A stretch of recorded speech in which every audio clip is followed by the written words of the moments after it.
اور پھر خیبر پختونخوا میں بھی بڑے حملے ہوتے رہے ہیں، خصوصاً وزیرستان میں آپ دیکھیں، ایک تو وزیرستان شمالی اور جنوبی وزیرستان کی سرحد پر بارودی سرنگ پھٹنے سے 3 بچے جو ہیں وہ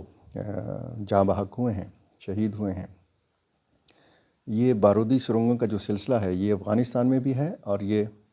پاکستان میں بھی ہے۔ شورش زدہ جتنے بھی علاقے ہیں، خصوصاً وزیرستان میں اس قسم کے واقعات ہوتے رہے ہیں، کلونا بم اور بارودی سرنگیں، مائن، ان کی صفائی کا کام جو ہے جن ذمہ دار تنظیموں کا ہے، وہ تنظیمیں اس قسم کا کام جو ہے اپنی ذمہ داری پوری نہیں کر رہی۔ عالمی برادری اس قسم کی ذمہ داری پوری نہیں کر رہی، کیونکہ ہم نے یہی دیکھا ہے کہ یہ بارودی سرنگیں ایک پلاننگ کے تحت، ایک حکمت عملی کے تحت بچائی گئی ہیں۔ ایک دوسرا واقعہ ایک جھڑپ ہوئی ہے بنیر میں، اور سلیم عرف ربانی نامی کمانڈر کو مارا گیا ہے جھڑپ میں، 2 فوجی جوانوں نے جام شہادت نوش کیا ہے۔ اور یہ جو سلیم عرف ربانی ہے، اس کے سر کی قیمت 50 لاکھ روپے مقرر کی گئی تھی، اور ٹی ٹی پی نے تسلیم کیا ہے، باقاعدہ اعتراف کیا ہے کہ ہاں اس قسم کی جھڑپ ہوئی ہے اور سلیم عرف ربانی اس جھڑپ میں مارا گیا ہے۔ یہ واقعات کا تسلسل جب ہم دیکھتے ہیں، اور ٹی ٹی پی کے واقعات ہوں، ٹی ٹی پی کی جانب سے ہوں یا بلوچ عسکریت پسند تنظیموں کی جانب سے ہوں،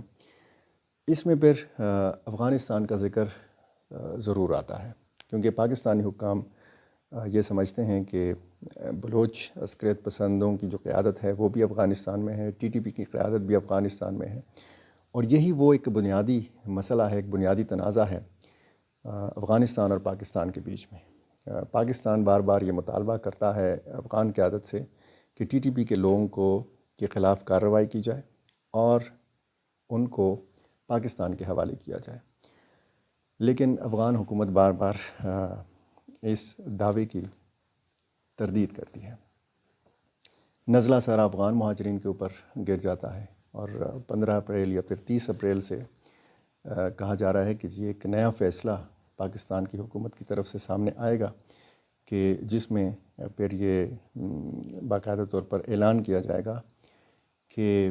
جو افغان مہاجرین ہیں، جن کے پاس پی او آر کارڈز ہیں، جن کے پاس افغان سٹیزن کارڈز ہیں، ان کو بھی پاکستان سے باہر نکالا جائے۔ پاکستان کے اندر بھی حالات تیزی سے بگڑ رہے ہیں، اور پھر جب آپ اس خطے کی صورتحال کے حوالے سے دیکھیں، خصوصاً ایران اور اسرائیل کے تناظر میں دیکھیں، تو پھر یہ ساری صورتحال جو ہے آپ کو نظر آتی ہے کہ بہت تیزی سے خراب ہو رہی ہے۔ ایک تو دنیا یہ انتظار کر رہی ہے کہ ایران کب اسرائیل کے اوپر حملہ کرے گا، کیونکہ یہ انٹیلیجنس رپورٹس ہیں مغربی انٹیلیجنس ایجنسیز کی اور امریکی انٹیلیجنس ایجنسیز کی کہ ایران پوری طرح تیار ہے اسرائیل کے اوپر براہ راست حملہ کرنے کے حوالے سے، اور لیکن ایران کب یہ حملہ کرتا ہے اس حوالے سے کچھ ابھی تک ایران نہیں بتا رہا۔ ایران نے سولید پر لٹکایا ہوا ہے پوری دنیا کو، دنیا یہ انتظار کر رہی ہے کہ ایران کب حملہ آور ہوگا براہ راست اسرائیل کے اوپر۔ اسرائیل بھی بار بار یہ کہہ رہا ہے کہ اگر ایران کے اندر سے براہ راست حملہ ہوتا ہے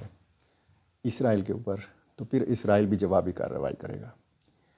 اب اسرائیل نے یہ نہیں بتایا کہ اگر ایران کے اندر سے یہ حملہ نہیں ہوتا تو پھر اسرائیل کیا کرے گا۔ تو یہ ایک عجیب سی کشمکش ہے، لیکن امریکی صدر نے بار بار یہ کہا ہے کہ اگر حملہ ہوگا ایران کی طرف سے تو پھر آہنی جواب دیا جائے گا امریکہ کی جانب سے بھی۔ یعنی اگر اب اس براہ راست جنگ میں حصہ لے گا ایران تو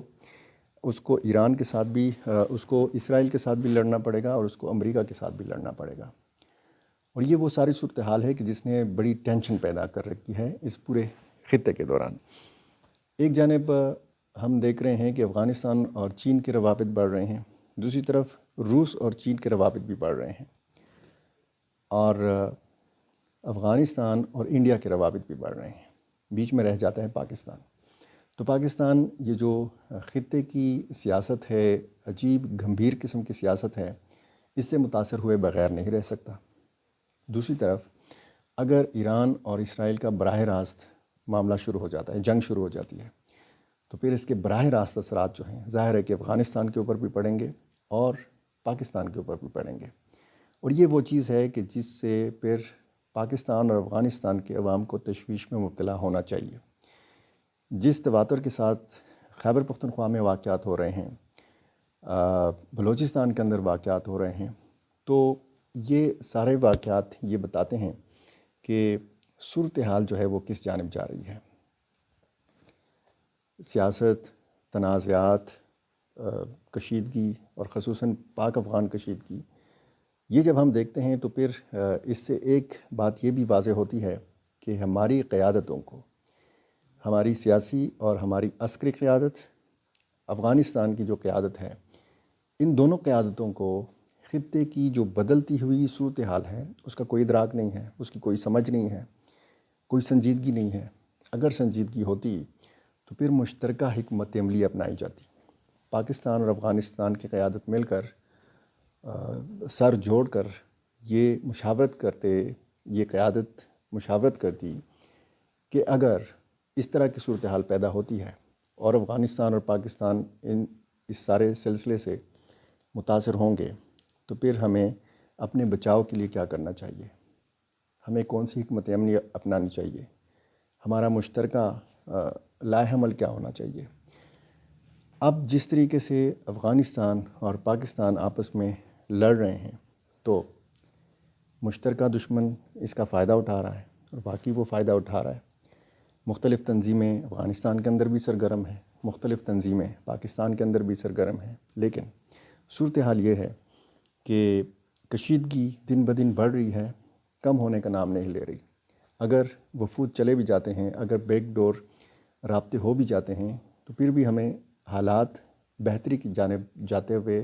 نہیں لگتے، مزید بگاڑ کی طرف جاتے ہوئے محسوس ہوتے ہیں. گو کہ افغان طالبان کے اندر کچھ قائدین، کچھ رہنما ایسے ہیں جو پاکستان کے ساتھ اچھے تعلقات رکھنا چاہتے ہیں. کچھ بہت سارے معاملات کے اوپر میں آپ کو بار بار یہ بتاتا ہوں کہ افغان طالبان کے اندر بھی اختلاف رائے پایا جاتا ہے،